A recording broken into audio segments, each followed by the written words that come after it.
Since 1954, Terrebonne General has been a beacon of health and hope in our community. As we mark 7 decades of dedication to your well-being, Terrebonne General Health System remains committed to advancing healthcare, improving lives, and expanding our services to meet your evolving needs. In celebrating our past, we look forward to a future filled with promise and progress. Your health is our legacy. To discover more, visit tghealthsystem.com. Today's social media segment is brought to you by South Louisiana Bank. It's better when we bank together. Waits and Downer, attorneys at law. Terrebonne Ford, built Ford tough.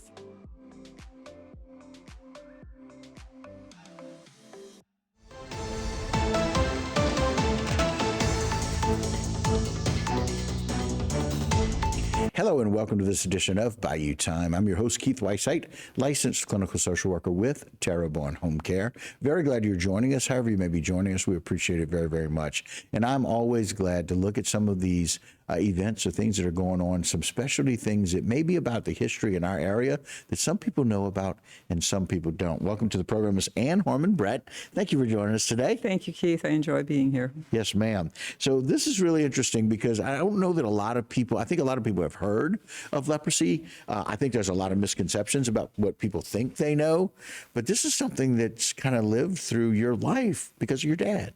Yes, there were 7 members of my family that had leprosy or Hansen's disease, which is Dr. Hansen in Norway discovered the germ that causes this disease, Mycobacterium lepra. But my father, my mother, my grandmother, and 4 uncles were sent to Carville, which was a national leprosarium in Louisiana.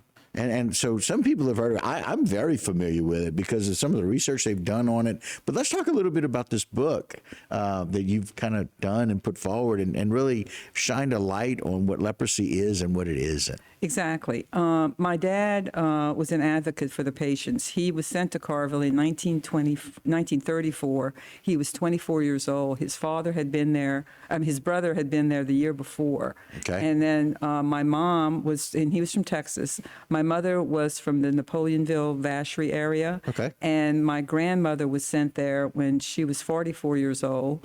And then a year later, 3 brothers, my mother who was 10 years old, my other uncle who was 4 years old, another uncle who was 13, and then another uncle was also sent there. Wow. And then they all lived at Carville. When you were sent to Carville. You didn't have a choice, right, because of this disease, because there's a lot of myths and misconceptions about it. Right. Hansen's disease is communicable, but it is not contagious. 95% of the population will never get this disease. They don't know how you get this. If you knew the answer to that question, you would win the Nobel Prize in medicine. Sure. But we got lots of slides we kind of want to roll through and let you kind of share with the public about some of the things that we've learned. Tulane has been involved. Yes, we got a grant for the National Endowment for the Humanities, and Tulane University School of Tropical Medicine was interested in doing a exhibit at the school.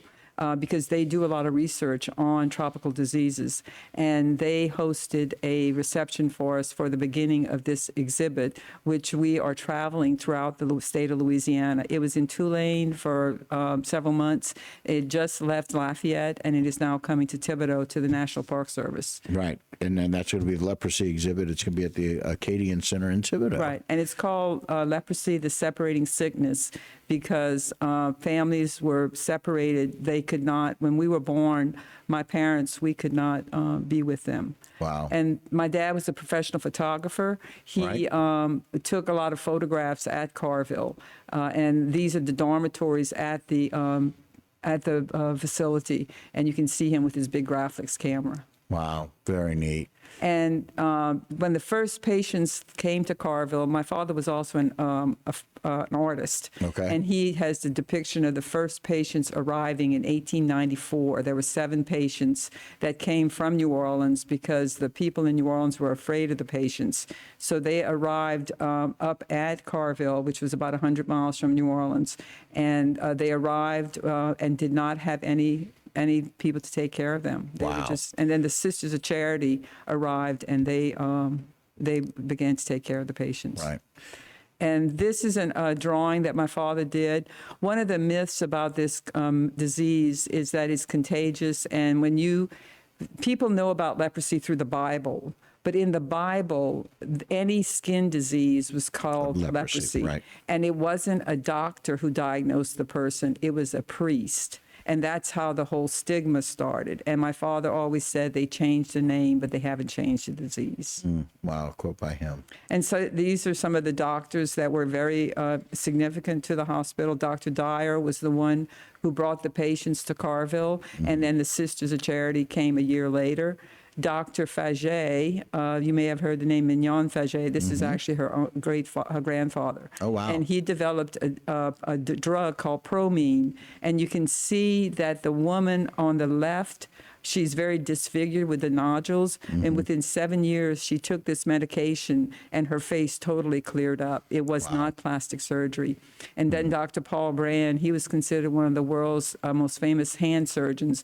And his wife, Dr. Margaret Brand, they were from England, and they came to Carville. And he developed, the thing about leprosy is that you lose sensation in your hands and your feet. And people hurt themselves. And like my mother, she was always burning her fingers, or she actually cut her tendon when she was washing dishes one day when she was washing a crystal vase. And so they lose sensation and they don't take care of their fingers. They don't lose their fingers. The peripheral nerves die off and they have like clawed hands. Right.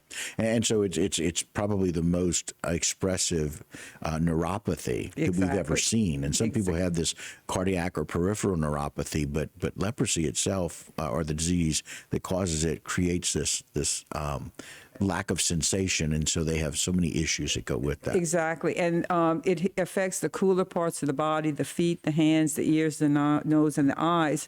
And a lot of patients fail to blink their eyes, and they go blind. They have trouble with going blind. So we're excited about this, that Tulane kind of gave that grant, that they're traveling all over the state. And the next one is going to be over at in Thibodaux. I'll put that up, Aaron, if you don't mind. It's a leprosy exhibit at the Acadian Center in Thibodaux, the website. Where we can let people see that. And again, we'll be kind of sharing that. And there's the book. Ms. Ann, thank you for joining us today. Thank you very so much. I really appreciate it. Yes, ma'am. So much. All right. And that'll do it for this particular segment. But don't go anywhere. A lot more right here on Bayou Time. Very good.